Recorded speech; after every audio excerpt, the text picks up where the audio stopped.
Hi everybody, it's great to be back here again. Tomorrow is Friday. A beautiful afternoon here on Itamar. Nice breezy day.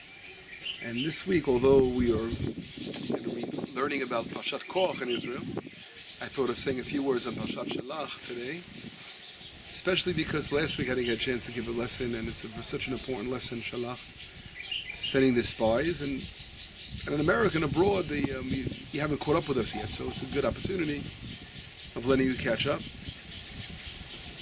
And the message, of course, is so important for the Jews abroad, the message of understanding not to sin against the land of Israel. This week's lesson will be, of course, in memory of that precious soul that was murdered in our home yesterday in Kiryat Arba. Hallel.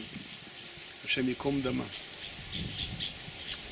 I'd like to focus this week on an essay, part of the book Kol HaTorah, The Voice of the Turtle Dove, written by Rav Hillel, the same letters as Hallel, Rav Hillel Mishkalov, Rav Hillel Riblin Mishkalov, the student of the Vilna Gaon, who wrote a beautiful work, the understanding the redemption process, and from his teacher, the Vilna Gaon, is a very, very important work to study. We should really make it our business to study it every day, a little bit of the book.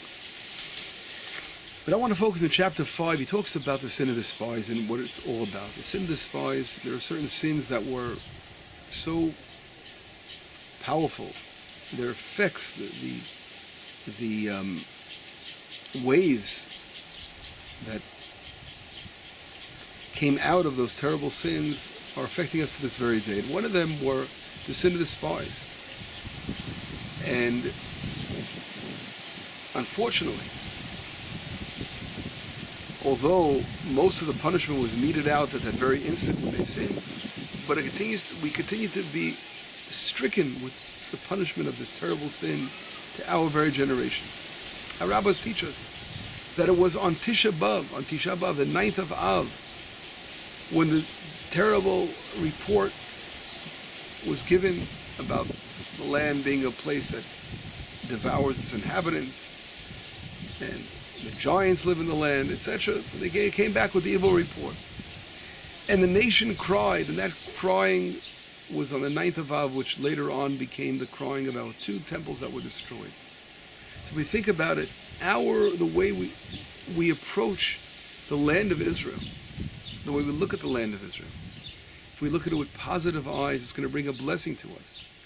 But unfortunately, when the people of Israel looked at it with the wrong way, a negative approach, it led to the destruction of our holy temples on that day. And other great tragedies we know took place in history of those days on that 9th of Av.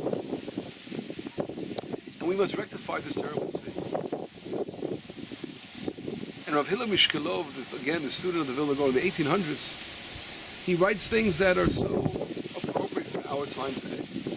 And this particular lesson I want to direct for our Jewish brothers and sisters that are living abroad and that have, unfortunately, are not thinking about moving to Israel. And they're still continuing in the way of the sin of the spies. But there are 2 levels. There are those that are living in America or living anywhere else abroad, but know that their place is Israel and say, my heart is in Israel, I want to make Aliyah, I want to move here. And unfortunately, there are others that are even more deeply ingrained in the sin of the spies, that they're trying to justify not being in Israel and using the Torah, distorting Torah teachings to try to say that nowadays there's no positive commandment to move to Israel. Unfortunately, or saying today it's a secular country, why come to the land of Israel? This kind of approach is all part of that same sin of the spies. And our rabbis teach us that the punishment continues to take place until we rectify this. How do we rectify the sin of the spies? What is the proper approach in making such a rectification? And the answer is very, very simple. The answer is the more love we show for the land. Israel is such a beautiful place. We have to talk about it in positive light, in positive eyes. Instead of saying Lashon Hara, let's talk about Lashon Tov, good speech for the land of Israel, with all the difficulties. People, again, could focus on the bad or focus on the evil. but Hashem wants us to show how much we love the land of Israel, how much we appreciate this beautiful land that was given to us as an everlasting inheritance. And it begins by getting up every single day in the morning and saying, what can I do for the land of Israel? How can I make Israel a stronger and safer place? That should be the approach of everybody when they approach the land. And here, Hillel Mishkalov, and I'm quoting, again, I'm mentioning his ideas by heart. I'll read maybe a couple of small passages inside as well. He says that there are those who come along and try to say that there is no, today in our modern time, there's no positive commandment of movement of settling the land. And he said that's ridiculous. That was proven by all the Tanaim and the Amoraim, the great sages, that it's a mitzvah that applies in all generations. You see, Nachmanides so clearly states it in the list of the 630 commandments as a positive commandment. And he goes on, I'd like to read something very, very powerful. And he says, of course, after he mentions his great teacher, the Vilna Gaon, who commanded his students to move to Israel and be involved in building the land of Israel. And that has to be our most important focus. He goes on to talk about, in his time, again, Shkolov was in Belarus, who was in White Russia, northern Ukraine. And he writes like this, Ma gadola ke'ev, how great is the pain, shel ha'uvda sherabim ma'achenu b'nei Yisrael, and many of our brothers of Israel, u'b'neihem gam mashirei am, and very, very wealthy people, b'medinot Russia, from Russia, writing in the 1800s, it's unbelievable. And they had in their minds a tremendous desire to go to the land of Israel. According to the commandment of the Vilna Gaon, their teacher, and he sent them, he goes, go to Israel, make Aliyah, move to Israel. But unfortunately they were turned off to coming to Israel by those who claim to be great rabbis. Because these particular rabbis don't know and they don't understand. What the Vilna Gaon said, he goes,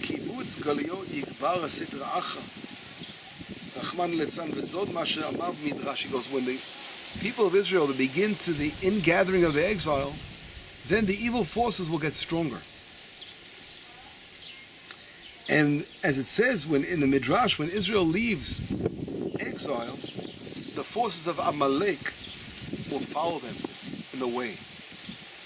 The Zakor Chatuma, that's the power of the uncleanliness of Amalek. It says, it cools them off on the way. It cools them off on the way to the land of Israel. Instead of having the flame in your heart of burning and desire to move to Israel, so it's cooling that flame off. How powerful is this powerful of the devil?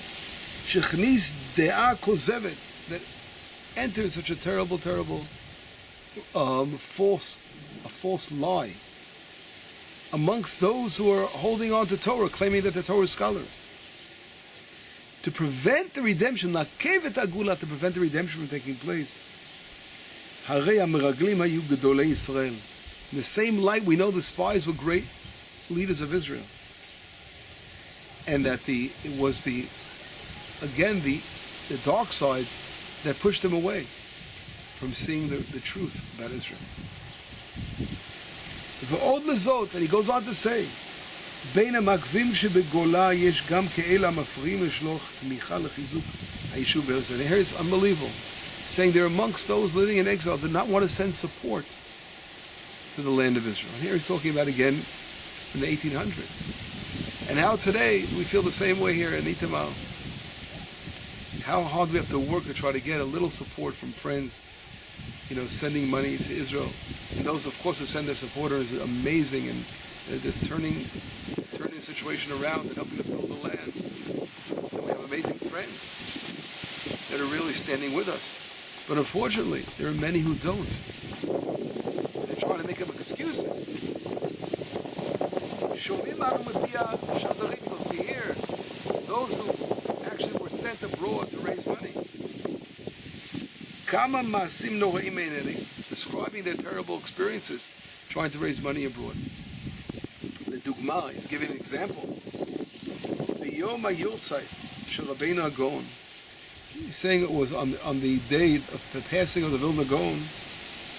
Darash Echad Mishadarenu Beit HaKnesset. He's describing an experience that he spoke in one of the shuls in one of the cities. Ba'ad Chizuk HaYishuv, in favor of strengthening one of the communities of Israel. Acharav Allah Bamata. Afterwards, someone came up to the pulpit, and he was like the Gabai, one of the leaders of the community. והמאס החדש יצאו גבי הכולל בירושלים, אינם מסתפקים בבקשת נדבות בעד לחם לעניים, אלא גם נדבות לבניין ירושלים לקנות שדות. So he gets up this Gabai and he says, you know something, now it's a new thing going on here. These people that are collecting money for Israel. They not only want to collect money to help out those studying Torah, but now they want to collect money to buy fields, to build buildings.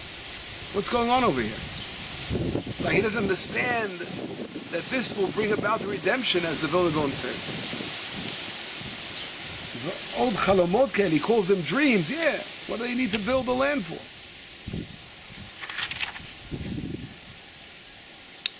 He goes on to say, this particular Gabai, this leader, he says, if it was really God wanted to bring about the redemption, there would be no reason to buy fields. That's what he said, this particular leader in Russia. It sounds so familiar. Things that I and my wife Leah, we travel, we speak abroad in many, many communities, and I don't want to sound harsh. But unfortunately, people could do a lot more for the building of the land of Israel. That's what Edelson said in a positive way. Instead of turning away, they can be doing a lot more to help us build the land. And he goes on to say, he goes, that particular leader has no understanding whatsoever in the process of redemption. If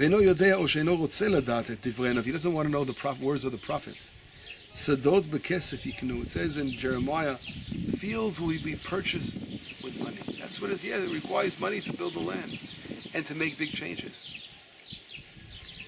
And, it's unbelievable when you drive here in Samaria along the road, and we're passing by certain villages, and you see how much American Arab support is being pumped into these villages over here, and building huge houses and building by the masses. And here in a place like Itamar, we have to just to get a few people to give something is a whole, again, it shouldn't be this way. People should know from their hearts that they want to be involved and bless Israel as much as they can to rectify the sin of the spies. They should be sending in on a regular basis support for Israel. This is what is so clear of the words of Rav Hillel Ribble Mishkolov. So powerful. This will bring about the redemption. It says, of course, again, we will expand the place of your tent. This is the blessing of the prophets. When the rabbis say that the redemption process is a stage by stage process, kima kima, kayelet hashachar, just like the morning star rises slowly. The chol ele nemu al itchalta de gula. All this is the beginning of the redemption process, just like a poor person riding on a donkey. Kol zman shelo zachinu legula shlema bananei shamaya merabbi yameinu. Until we eventually merit that amazing day when we will see riding upon clouds of glory. But of course, this is all part of the process. It's a slow process. And the reminding of a poor person riding on a donkey is, again, I look at it as like here in Israel, we don't have a lot of means. And, we're sort of above that materialistic aspect in us. We focus on the spiritual a lot. But you can't rely only on the spiritual. You have to work and to build the land physically. And that requires tremendous resources. And unfortunately, the sin of the spies were those who were, to this very day, are taken aback when it comes to realizing that being in Israel is building the land and being involved in the physical aspects of the building. That's what we spoke about, the leaders of that generation of the spies. didn't want to enter the land because they had to fight battles, and they had to be working the fields. They preferred to be taken care of, getting the man come down from the heaven and everything, being getting their clothes, made to fit, never to rip or tear or get spoiled, or their shoes would grow with them. They didn't want to have a situation where they have to deal with the physical world. But that's really what the Torah is teaching us, that the beauty of Israel is to build, is to plant trees, is to reap your fruit in the land, and to have everyone involved in building God's land, the Garden of Eden. And this is the rectification of the sin of the spies. I turn to our brothers and sisters out there, and all our wonderful friends out there, and have tremendous friends that are examples, again, of those who are rectifying the sin of the spies, that are standing with us here as much as they can, with their little means they have. They'll build another corner in the land of Israel. And this is the true remedy. Standing with your brothers and sisters in the land of Israel, as one unit, we can make a very big difference. This is the answer to the terrible tragedy that we experience daily here. We don't have enough strength, we don't have enough development of the country. The more we build ourselves and get stronger, the more Israel will become a safer place. We need everyone to return to the land. It's not enough to supporters are in your heart also. Say, okay, we need everyone to come to the land. Return. God is calling you all back to the land of Israel. It's time to come home. And especially, don't talk evil about the land and turn your eyes away from the land. That's really the worst situation, where people have justified them building these huge cities in America, abroad, and have forgotten that their place is in Israel, and they have to come home to the land of Israel. And that really is a continuation of that terrible, terrible sin that is hovering over us today. And when that is rectified, and our hearts are full of love and burning with flame, burning within our hearts to be in the land and to connect with the land of Israel, we will see a tremendous, tremendous change in our redemption process. We are here. The redemption is coming. It's moving forward. And despite those who are not part of it, God's going to push the redemption forward. And those who want to be part of this wonderful blessing, they're welcome to join and be part of this mission here, building the land of Israel. I want to wish you all a wonderful Shabbat, and don't turn your back to the land of Israel ever. Constantly keep it in your heart. This is what the spies were about, unfortunately. And we must rectify this. Shabbat Shalom. Yisrael Tovot, Yisrael Nechamot.